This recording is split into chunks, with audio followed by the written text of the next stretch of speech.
감사합니다.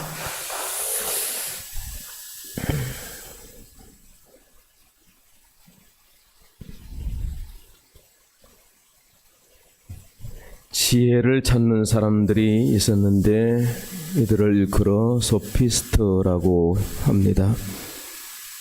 그리스의 철학자 소크라테스나 플라톤이나 아리스토텔레스로 이어지는 이 철학자들이 바로 그들입니다. 당대와 후대의 빛나는 지성으로 꼽히죠. 철학의 아버지라 불리는 플라톤은 지혜를 네 가지로 소개하고 있습니다. 첫째는 현명함이라 했습니다. 모든 일을 올바르게 수행하는 수완을 말합니다. 둘째는 공의입니다. 사적인 일이든 공적인 일이든 공평하게 수행하는 능력입니다. 셋째는 담대함입니다.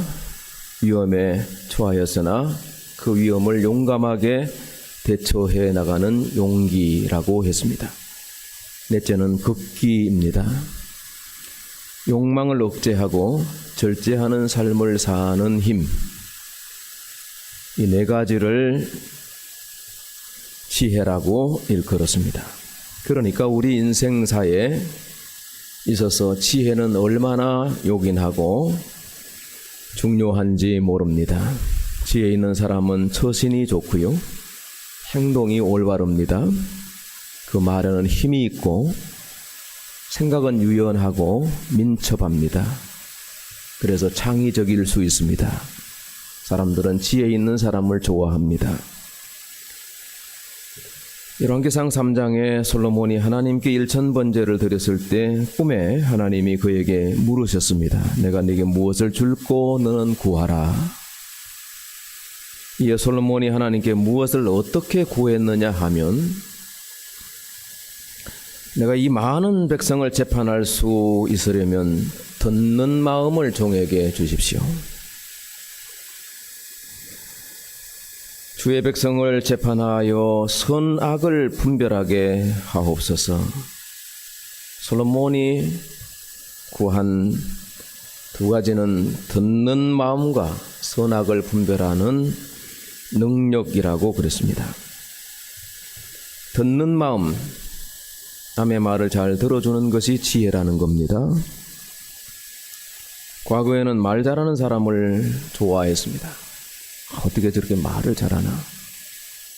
그러나 말 잘하는 사람은 신뢰받기가 어렵습니다. 말이 많은 사람들, 거짓말하는 사람들, 이런 사람은 아무리 석박사라도 지혜가 없는 겁니다. 웅변한 학원에 보내고 연단에 세우고 박수치고 그랬지 않습니까? 그러나 지금은 어떻습니까? 잘 들어주는 사람, 공감의 능력이 있는 사람, 소통이 좋은 사람, 이런 사람들을 우대하지 않습니까? 그래서 듣는 마음이 참 중요한 겁니다. 잘 듣는 사람은 학생들은 공부도 잘하고요. 교회에서 잘 듣는 사람들은 신앙이 좋아요. 듣는 마음이 지혜라는 거예요. 또 지혜가 무엇인가? 옳고 그름을 판단할 수 있는 분별력이라 그랬습니다. 적절한 때에 적절한 장소에서 적절하게 행동할 수 있는 중용, 신중성, 분별력, 이런 것들을 지혜라고 말합니다. 탈무드에 보면 이런 얘기가 나옵니다. 의리로 뭉친 세 청년이 함께 돈을 벌어서 예루살렘 언덕 바위 밑에 묻어두었습니다.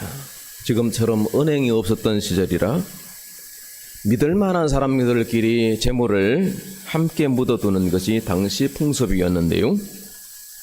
이 세 청년이 공동재산을 바위 밑에 묻어두고 나중에 돈을 찾으러 가서 땅을 팠더니 돈이 없어지고 말았습니다.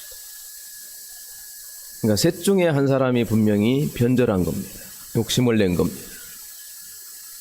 범인을 찾기 위해서 솔로몬 왕 앞에 가서 심리를 받게 되었답니다.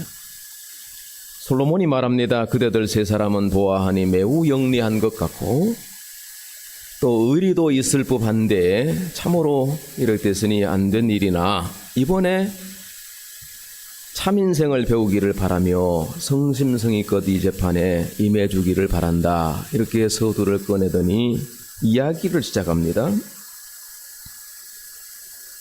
자네들 잘 듣게. 한 마을에 말이요, 젊고 아름다운 처녀가 있었는데 한 남자와 사랑하게 되어서 시집가기로 약속을 했으니 약혼을 해서, 근데 얼마 후에 더 준수한 청년이 나타나서 여자가 사랑하게 되었기로 처음 약혼한 남자에게 우리 헤어지자고 요구를 했지. 처녀의 집은 부자였기 때문에 섭섭지 않게 돈도 줄 용의가 있다고 말했어요. 그러나 남자는 그런 것까지 필요 없고 처녀의 행복을 빌어주면서 멀리 지방으로 떠나고 말았어. 그러던 어느 날 처녀가 길을 가는데 노인에게 납치를 당하고 말았어. 처녀가 노인에게 울면서 예언했지. 곧 좋은 남자와 결혼할 몸이고 돈은 얼마든지 드릴 테니까 날 풀어달라고. 근데 무슨 영문인지 노인이 마음을 바꾸어서 사실 돈이 필요했던 것은 아니었어. 그러더니 처녀를 풀어주고 말았어. 여기까지 이야기를 하고서는 솔로몬이 세 청년에게 질문을 합니다. 첫 번째 남자와 아가씨와 노인, 이 세 사람 중에 누가 가장 칭찬받을 만한 사람인가? 첫 번째 청년이 대답합니다. 첫 번째 남자가 당연 훌륭하다고 봅니다. 약혼까지 했는데 결혼은 강제하지 않고 헤어져 주고 행복을 빌어주었지 않습니까? 두 번째 청년은 말합니다. 저는 처녀가 훌륭하다고 생각합니다. 한 번 와서 살다 가는 인생인데 진정한 사랑을 찾았기로 용기 있게 약혼을 취소하면서 결단을 내렸기 때문에 처녀가 현명합니다. 세 번째 청년은 말합니다. 왕이시여, 저는 이 이야기에 앞뒤를 분간하기도 어렵습니다. 노인이 처녀를 납치한 것도 우스거니와 돈을 받지도 않고 석방하는 것은 뭔가 앞뒤가 맞지 않는 것 같습니다. 약혼했던 남자도 사랑하던 여자에게 그렇게 농락당한 거라면 차라리 위자료 얼마라도 받고 헤어져야 하는 것이 좋았지 않았을까요? 그리고 거기서 말을 자르고 왕이 호통을 쳤습니다. 여봐라, 저놈이 범인이로다. 청년이 끌려가면서 왜 자기냐고 따졌더니 왕이 말하기를, 다른 두 친구는 인간관계와 사랑과 인생에 대해서 이야기하는데 너는 돈밖에 모르는 놈이니 당연히 돈에 대해서만 이야기한 것이 아니더냐. 성경에 나오지 않는 탈무드의 유명한 솔로몬의 명재판이 올시다. 바로 이게 지혜입니다. 옳고 그름을 분별할 수 있는 판단력이라는 것입니다.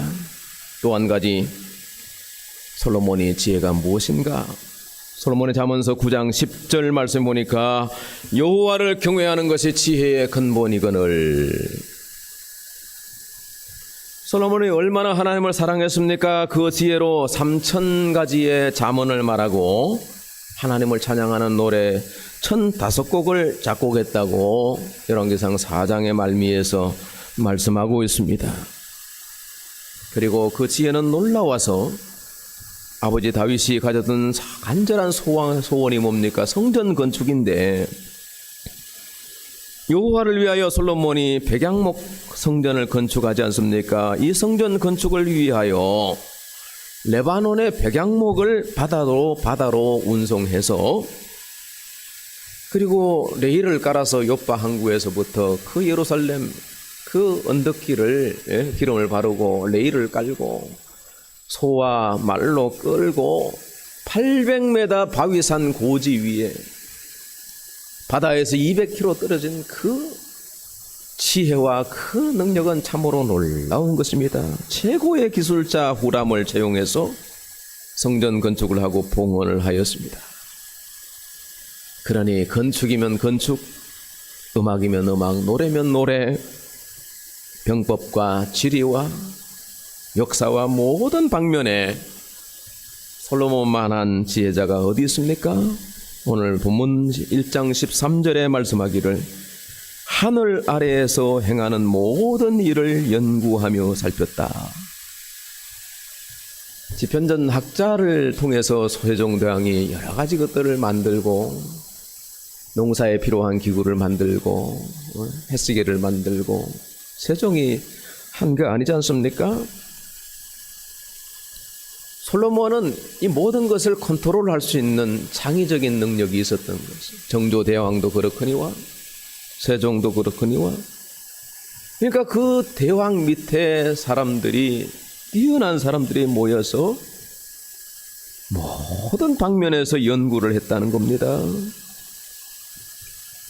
그 지혜는 무궁무진한 것입니다. 그런데 솔로몬은 최고의 지혜가 뭐냐? 하나님을 경외하는 것이다 그랬습니다. 하나님을 사랑하는 것, 하나님을 두려워하는 것, 이것이 지혜라는 겁니다. 공부를 많이 하고 세상적으로 유력한 사람들이 지혜 있습니까? 예, 처신이 좋고 또 말도 바르고 생각도 바른 사람들 많이 만나볼 수 있습니다. 꽤 괜찮은 사람들이 교회 밖에 많이 있습니다. 하나님이 어떤 사람을 부르시고 어떤 사람 기뻐하십니까? 좀 부족해도 하나님을 사랑하는 사람, 하나님께 예배하는 오늘의 저와 여러분을 귀중히 여기실 줄로 믿습니다.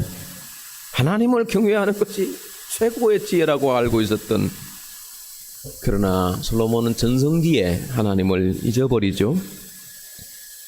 그렇다고 해서 하나님을 떠났다고 말할 수는 없습니다. 솔로몬의 마음속에는 하나님이 있을 겁니다. 다만 하나님을 최우선시에 두지 않는 것의 문제죠. 최고로 여기지 않았다는 것이죠. 종교적인 형식은 다 있습니다. 번제에 참여합니다. 아마 11조도 드렸을 겁니다. 우리로 말하면 주일날 교회는 옵니다.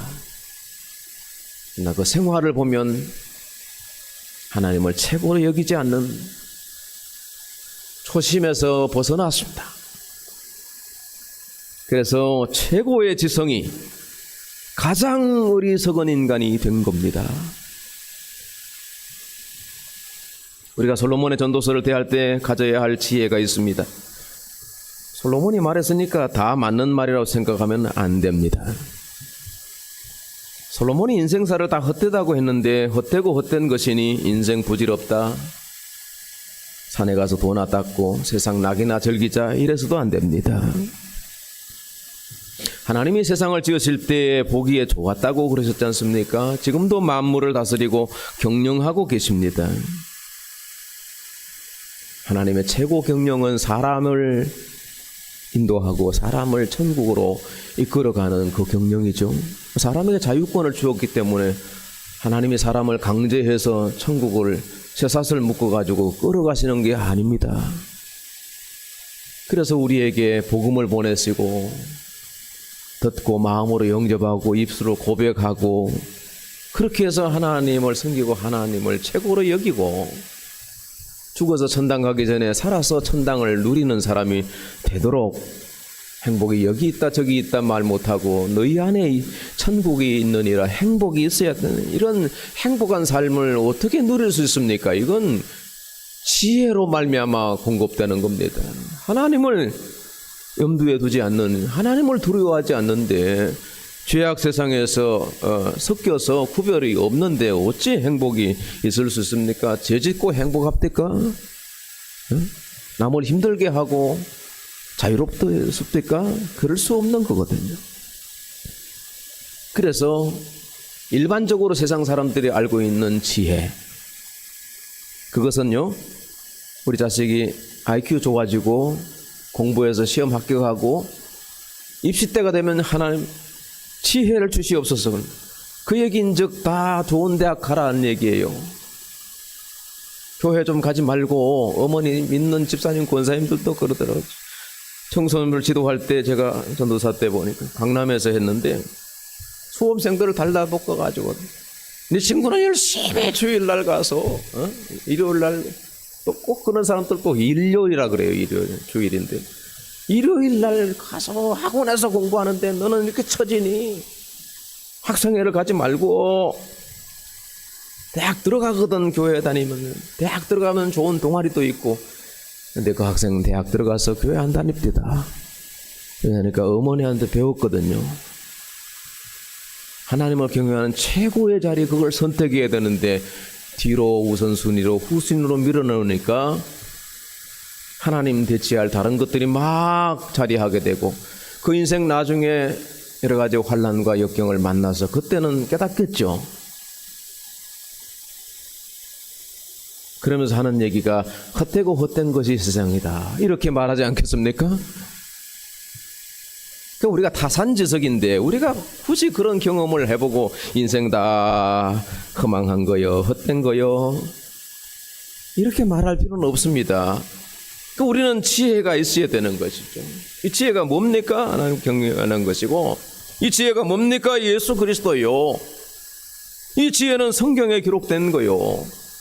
대학을 안 나와도 우리 할머니 어머니들 보면 하나님의 말씀이 그 마음속에 있어서 세상 어떤 사람보다 지혜로운 사람이 될 수 있는 거예요. 오늘 살아보니까, 높아보니까, 가져보니까 그 인생 헛되다 솔로몬이 말하고 있는데, 오늘 14절도 그렇게 말하지 않습니까? 보라, 모두 다 헛되요 바람을 잡으려는 것이로다. 아니라니까요. 왜 이렇게 말하는 거예요? 참믿음에서 떨어져 봤기 때문에 그렇습니다. 어떻게 인생이 바람을 잡는 것입니까? 얼마나 의미 있고 목적이 분명한 것이고, 얼마나 살아갈 가치가 있는 겁니까? 그러나 솔로몬이 헛되다고 한 것은 하나님을 잃어버렸기 때문입니다. 하나님이 없는 연구, 하나님이 없는 지식도 다 헛된 것입니다. 16절 말씀 보십시오. 읽어보실까요? 한번 시작. 보라, 내가 내 마음속으로 말하여 이르기를, 보라, 내가 크게 되고 지혜를 더 많이 얻었으므로 나보다 먼저 예루살렘에 있던 모든 사람들보다 낫다 하였나니 내 마음이 지혜와 지식을 많이 만나보았음이라. 나보다 먼저 예루살렘에 있던 모든 사람들보다 낫다.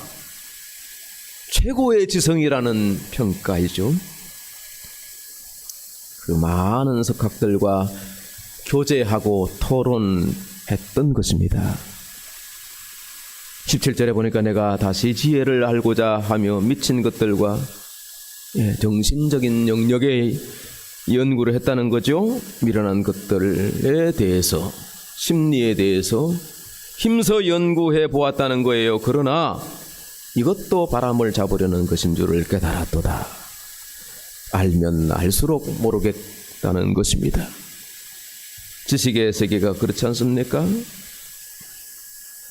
뭘 모르면 자존심도 상하고 자격지심도 있지만 크게 살아가는데 불편함이 없습니다. 근데 조금 알면 좀 아는 체 하는 것이 인간이에요. 좀 색다른 경험을 하고 오면 자랑을 늘어놓습니다. 우리 자식이 뭔 대학을 나왔다고, 회사에서 어떻다고. 그러나 힘든 인생을 산 거거든요. 거기 그 자리까지 가는 건요. 지식의 좀 더 깊은 단계에 들어가면, 내가 아는 것이 뭔가, 너무나도 아는 것이 얇아요. 피상적인 거예요. 대학 도서관에 한번 가보셨습니까? 국회 도서관에 한번 가보셨습니까? 끝도 없는 지식의 자료들. 내가 찾는 것은 요만한 아주 편협한 한 분야입니다. 그런데 그 분야만 해도 논문이 수십 권이 있고 관련 서적이 어마어마한 겁니다. 주눅이 드는 겁니다. 지식의 세계는 끝이 없다는 사실을 보게 되죠. 무슨 분야에 박사가 되려면 몇 년을 공을 들여야 됩니까? 초중고 기본 과정이고, 대학 역시도 기초. 석사 과정 조금 더 깊이 들어가나요? 외국에 유학 가면 7년, 빨라야 7년 논문. 그렇게 해서 박사학위를 땄는데 그것도 그 분야에 세포면 세포, 나비면 나비, 고기면 고기. 너무나도 얄팍한 지식에 불과합니다. 지혜가 많으면 번뇌도 많으니 지식을 더하는 자는 근심을 더하느니라. 그래서 지식인들에게 스트레스가 많고 근심이 많다는 것입니다. 아리스토텔레스는 세상에서 위대한 학자는 다 우울한 기질을 가지고 있다고 했습니다. 그래서 석학들이 말로가 좋지 않거나 자살하는 석학들도 많이 있지 않습니까? 역사적으로 배우려고 얼마나 애를 썼습니까?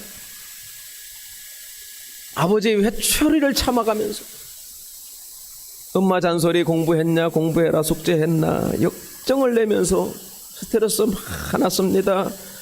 시험 돌아오면 시험 공부에 밤을 지새기도 했습니다. 좋은 대학 인류사회로 진입했습니다. 사자든 직업을 갖기 위해서 얼마나 힘썼습니까? 고시촌에서 판검사 변호사 나오는 걸 보니까 야, 미치기 일보 직전이요.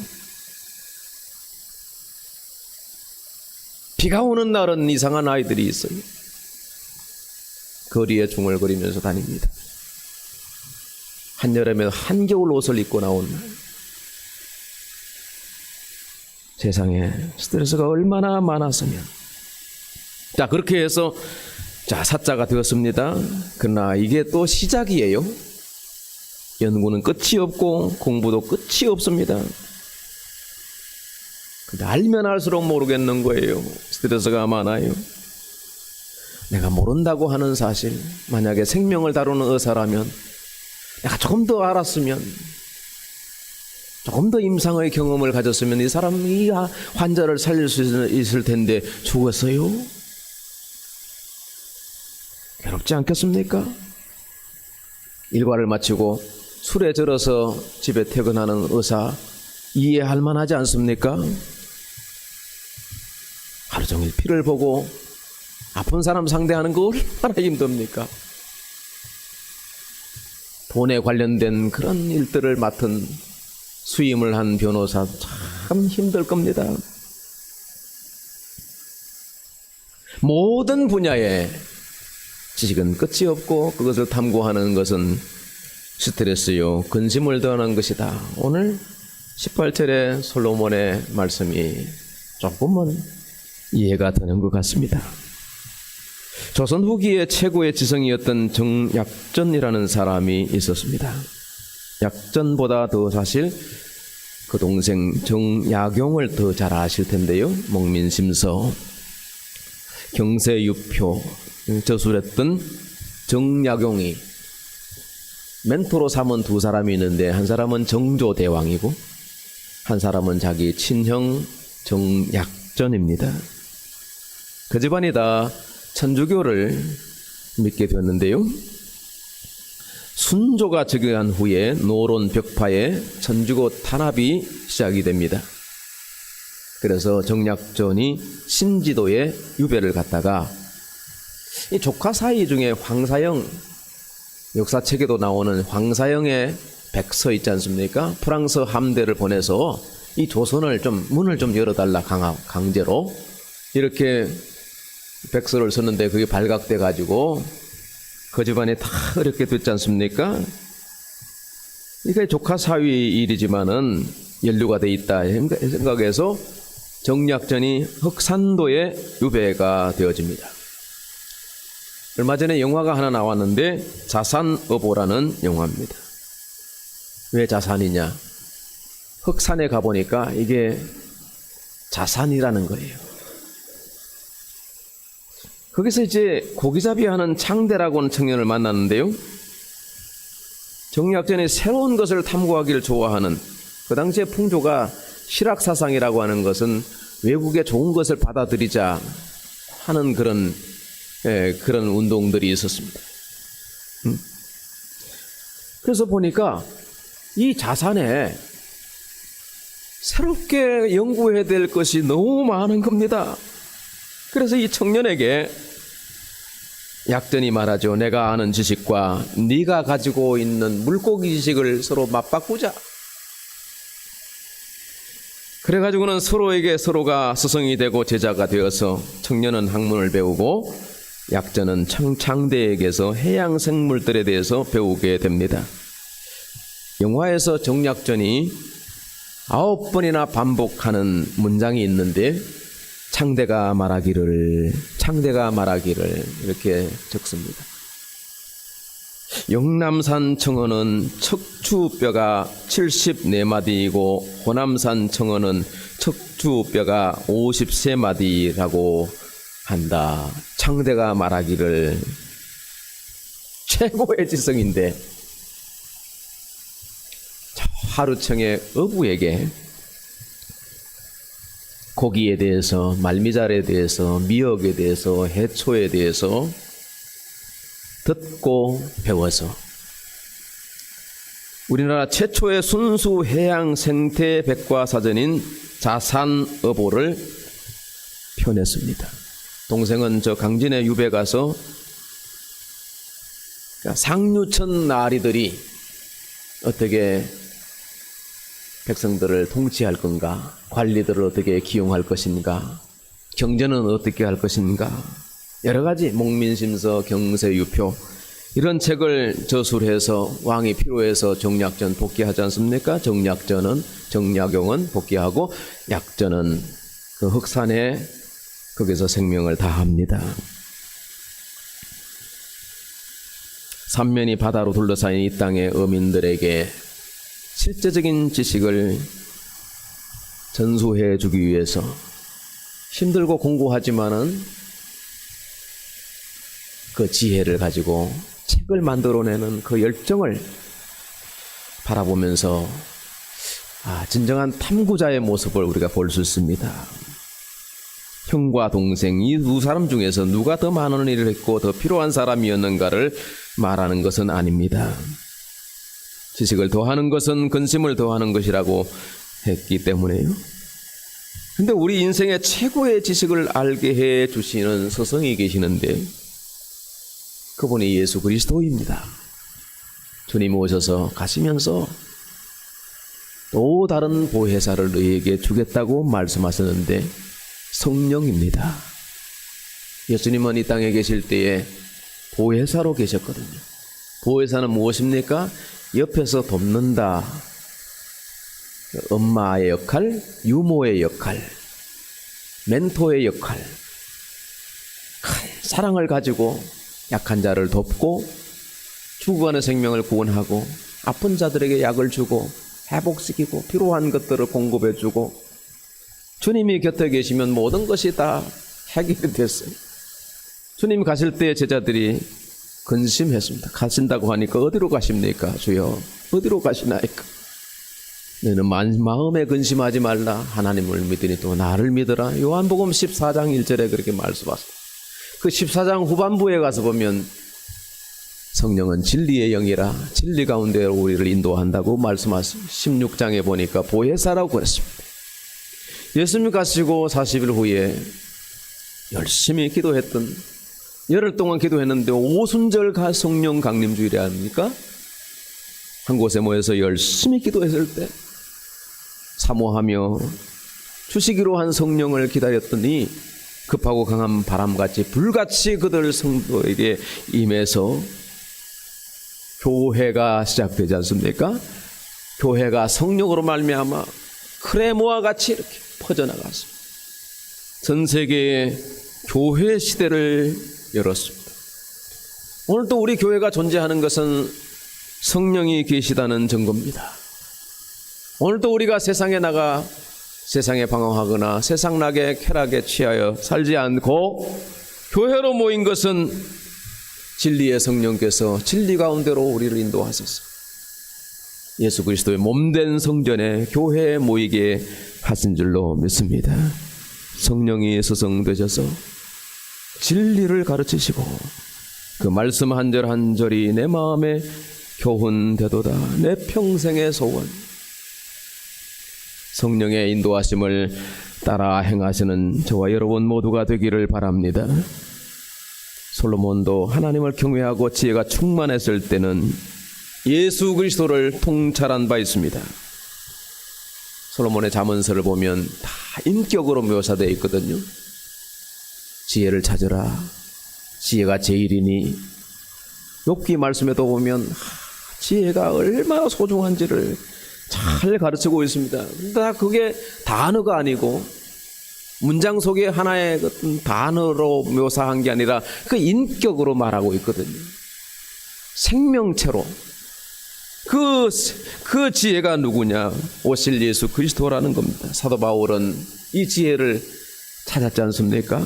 이 지혜를 찾기 위해서 사도 바울은 소피스트들의 제자가 돼가지고 힐렐의 제자로 많이 공부를 했습니다. 많은 책을 지었을 겁니다. 그런데 세상 모든 지식이 다 배설물과 같은 것이요. 이 모든 지식을 가지고도 지혜를 바꿀 수 있다면, 그래서 십자가에 달리신 예수 그리스도는 최고의 지혜라, 그렇게 고백한 것입니다. 우리는 비록 세상적으로 유력하지도 못하고 많이 배운 것도 아닙니다.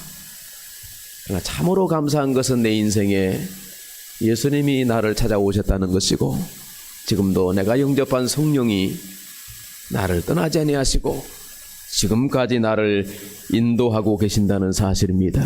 성령 강림 주일에 오늘 다시금 여러분 모두에게 성령 충만하게 되기를 축복합니다. 하나님 아버지 감사드립니다. 우리에게 성령을 보내주신 것을 감사드립니다. 참 지혜가 무엇인지를 말씀을 통해서 깨닫게 해주심을 감사드립니다. 하나님이 없는 인생, 하나님이 없는 모든 노력, 수고, 지식 다 근심이고 스트레스라고 하는 사실을 보게 됩니다. 하나님 아버지, 이 믿음, 이 지혜를 나의 평생에 간직하며 또 다른 사람에게 전파하며 옳은 길로, 생명의 길로 인도할 수 있도록 은총 베풀어 주시옵소서. 예수님의 이름으로 기도하옵나이다. 아멘. 말씀 의지하면서 182장 찬송하십시다.